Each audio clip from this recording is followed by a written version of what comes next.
আসসালামু আলাইকুম প্রিয় দর্শক, অন্য মঞ্চের আলাপচারিতায় আপনাদের আমন্ত্রণ জানাচ্ছি। ডক্টর ইউনূস এবং তার যে সরকার, এরা পাকিস্তানের প্রেতাত্মা সরকার, এরা রাজাকারের সরকার, এরা মুক্তিযুদ্ধ বাংলাদেশ বিরোধী একটা সরকার।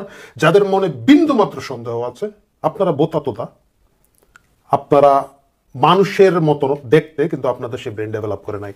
আমি বিশ্বাস করি আমার এবং আপনারা যারা অনেকে ভিডিওতে দেখছেন তারা অনেকেই একমত হবেন যে এই ঘটনার পরে আর বিশ্বাস করার কোনো কারণ নাই যে এদের মধ্যে বাংলাদেশকে নিয়ে, মুক্তিযুদ্ধকে নিয়ে, বাংলাদেশের ইতিহাস ঐতিহ্য, বাঙালি জাতিকে নিয়ে কোনো ধরনের মায়া মমতা আছে। এরা এইখানে এসেছে শুধুমাত্র 1971-এর প্রতিশোধ দিতে। আওয়ামী লীগের বিরুদ্ধে, শেখ হাসিনার বিরুদ্ধে যা ইচ্ছা করুক, আই ডোন্ট মাইন্ড। রাজনীতির লড়াই, রাজনীতির জায়গায় থাকুক, কিন্তু এটা রাজনীতির লড়াই নয়, এটা বাংলাদেশের লড়াই। এবং এই লড়াইটা ডক্টর ইউনূস এবং তার লোকজন শুরু করেছে। আমার কিছু বন্ধু বান্ধব আছে, এগুলো হচ্ছে টাইপ 2 রাজাকার। আপনারা এদেরকে অনেকে আদর করে লাল বদর বলেন, এবং লাল বদর বলার পরে এরা আবার খুব রাগ করে আমাদেরকে কেন লাল বদর বলা হয়। এই লাল বদর, আমি লাল বদর বলি না, যারা পাবলিক বলে আপনারা বলেন লাল বদর, এগুলো হচ্ছে টাইপ 2 রাজাকার। টাইপ 2 রাজাকার হচ্ছে টাইপ 2 ডায়াবেটিসের মতো। টাইপ 2 ডায়াবেটিস যখন হয় একটা লোকের, এটা গোপন থাকে, এটা বুঝতে পারে না, এটা বুঝতে বুঝতে অনেকদিন চলে যায়, হঠাৎ করে অন্যান্য অসুবিধা দেখা যায়, তারপরে ডাক্তার সন্দেহ করে ব্লাড টেস্ট দেওয়ার পরে ওরে বাবার, এটা তো একটা বিশাল আকারে ডায়াবেটিস হয়ে বসে আছে দীর্ঘদিন ধরে। তো এই টাইপ 2 ঢাকা শহরের সকল প্রগতিশীল যেগুলো আছে, এগুলো হচ্ছে সেই টাইপ 2 রাজাকার, যারা নিজেরা হয়তো এখনো টের পাচ্ছে না টাইপ 2 ডায়াবেটিসের মতো যে তারা কত বড় রাজাকার। এরা আজকে থেকে অনেকদিন আগে, গত জুলাই আগস্টে বলছিল তুমি কে আমি কে, আমরাই বিকল্প, এবং মুক্তিযুদ্ধকে, 71-কে শেখ হাসিনার কবল থেকে উদ্ধার করে নিয়ে আসতে হবে। আজকে ঢাকা শহরে এই যে মোরালটা ভাঙা হলো, এই যে ভাঙা হচ্ছে, বুলডোজার লাগিয়ে আরাম করে করে যে মুক্তিযুদ্ধকে গুড়িয়ে দেওয়া হচ্ছে, বিজয় সরণী বলে যে রাস্তাটা তৈরি করা হয়েছিল মুক্তিযুদ্ধের বিজয়কে স্মরণ করার জন্য, সেই রাস্তাটা যখন ভাঙা হচ্ছে, একটা লোক, এই সব লাল বদরগুলো কোথাও প্রতিবাদ করতে দেখেছেন? কোথাও একটা প্ল্যাকার্ড নিয়ে দাঁড়াতে দেখেছেন? কোথাও কেউ বলেছে এই লাল বদরগুলো যে এনাফ ইজ এনাফ? বলে নাই। কারণ হচ্ছে যে আন্দোলন গত জুলাই আগস্টে শুরু হয়েছিল তুমি কে আমি কে, রাজাকার রাজাকার বলে, রাজাকাররা যখন প্রক্লেমেশন দিয়েছিল, ঘোষণা দিয়ে যখন তারা এই আন্দোলন করেছিল, সেই আন্দোলনের ফলশ্রুতিতে রাজাকার যে দাবি করেই আন্দোলনে এসেছে, জিতেছে, এবং তারাই তাই করবে, এটা অস্বীকার করার কিছু নাই। এটা মানে ভিন্নভাবে দেখার কোনো সুযোগ নাই। কিন্তু ভিন্নভাবে দেখার সুযোগ না থাকা সত্ত্বেও একটা জিনিস বলতে চাই, মুক্তিযুদ্ধকে মুছে ফেলার, 52-কে মুছে ফেলার যে চেষ্টা এই সরকার করছে, ডক্টর ইউনূস এবং তার সকলগুলা পাকি জারজ রাজাকাররা মিলে করছে, এই চেষ্টা সফল হবে না। এই চেষ্টা সফল হবে না কারণ 52-তে হয় নাই, 69-এ হয় নাই, 71-এ হয় নাই। 24-এ, 25-এ, 26-এ, 27-এ, 28-এ এসে আপনি সেই চেষ্টা করে সফল হয়ে যাবেন? এত সোজা? 3-4 দিন আগে আমার সাথে এখানে যুক্তরাজ্যের একটা বিশ্ববিদ্যালয়ের একজন ছাত্র দেখা করেছিলেন। তিনি আসলে সারা বিশ্বের বিভিন্ন তরুণ জাগরণকে নিয়ে উনি হয়তো একটা পিএইচডি করার চেষ্টা করছেন। তো এর আগে এক ধরনের রিসার্চ ওনারা করেন, আমি জানি না ভাই, আমি পিএইচডি করি নাই কখনো। তারা প্রি রিসার্চ জাতীয় একটা জিনিস করছেন, সেটা নিয়ে উনি আসলে জুলাই আগস্টের ঢাকা শহর এবং এই আন্দোলনটা নিয়ে উনি আমার সাথে আলাপ করছিলেন। উনি সম্প্রতি বাংলাদেশ ঘুরেও এসেছেন এই আন্দোলনের ডাটা সংগ্রহ করার জন্য, অনেকের সাথে উনি আলাপ করেছেন। তো তারই একটা ধারাবাহিকতা, উনি বিভিন্ন পার্সপেক্টিভ নিচ্ছেন, উনি আমার সাথে কথা বলছিলেন। তো কথা বলার এক পর্যায়ে বললেন যে তুমি নিজেই বলছো যে এই হয়েছে সেই হয়েছে, তুমি নিজেই বলছো যে এই অবস্থা থেকে ফেরত আসা, এই ডাটাগুলা মনে হচ্ছে যে সহজ হবে না, কিন্তু আবার তুমিই বলছো যে মুক্তিযুদ্ধ উইন করবে, তুমি নিজেই বলছো 71 উইন করবে, তুমি নিজেই বলছো will claim back this country, how possible? আমি তাকে একটা কথা বলেছিলাম যে দেখেন, এইটা আমি আপনাকে আসলে ঠিক হিসাব দিয়ে বোঝাতে পারবো না, আমি আপনাকে একটা অন্য ধরনের হিসাব দিই, আমি আপনাকে যে রাজনীতির এত আলাপ করলাম, এত গুণিতক যোগ বিয়োগ দেখালাম, এটা দিয়ে বোঝাবো না।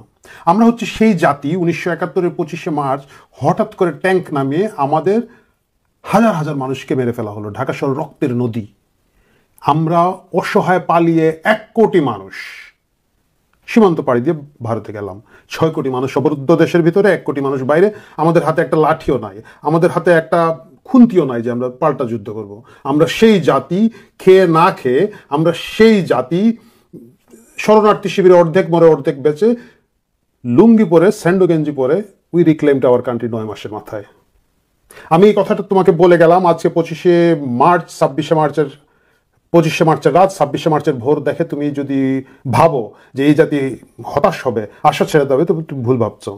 16ই ডিসেম্বর নিকটে, 25শে মার্চ সকালে, 26শে মার্চ ভোরে, 25শে মার্চ রাতে কেউ কখনো কল্পনাই করে নাই, চিন্তাই করে নাই যে এই জাতি এত দ্রুত ঘুরে দাঁড়িয়ে 16 ডিসেম্বর ক্লেম করতে পারবে।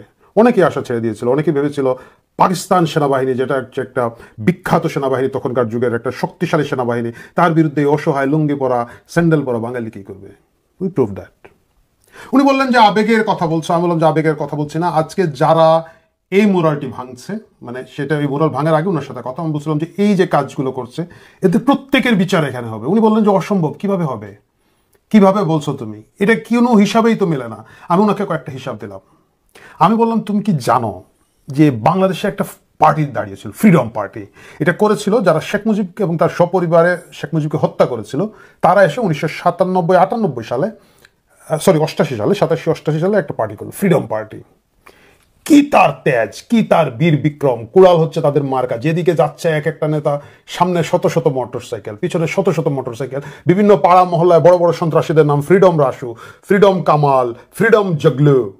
মানে ফ্রিডম পার্টি হচ্ছে সেই ধরনের একটা ত্রাস সৃষ্টি করে পার্টি। আমি বললাম সেই সময়ও কেউ কখনো চিন্তাও করতে হয়তো পারে নাই, যারা ফ্রিডম পার্টিতে ছিল, যে বঙ্গবন্ধুর প্রত্যেকটা খুনিকে একটা সময় দেশে ফাঁসি দেওয়া হবে।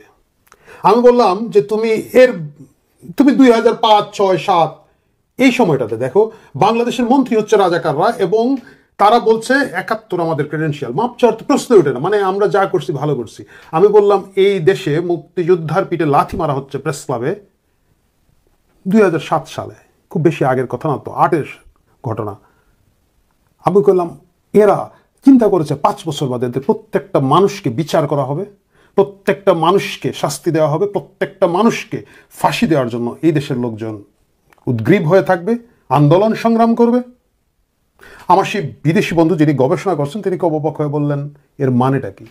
আমি বললাম আমি তোমাকে একটা কথা বলি, আজকে যারা অনেক আনন্দ ফুর্তি করছেন, গাড়ির বহর দেখাচ্ছেন, এদের গাড়ির বহর ফ্রিডম পার্টির গাড়ির বহর থেকে বড় নয়।